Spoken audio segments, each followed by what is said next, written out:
ஆத்துக்கு பக்கம் ஆத்து சுரக்கிற ஊத்துக்கு பக்கம் யாரோ வச்ச தென்ன இது நம்பி இருக்குது மண்ண இது தானாக வளர்ந்த மரம் பாரம்மா.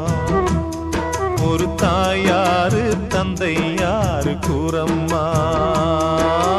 ஆத்துக்கு பக்கம் ஆத்து சுரக்கிற ஊத்துக்கு பக்கம் யாரோ வச்ச தென்ன இது நம்பி இருக்குது மண்ண இது தானாக வளர்ந்த மரம் பாரம்மா.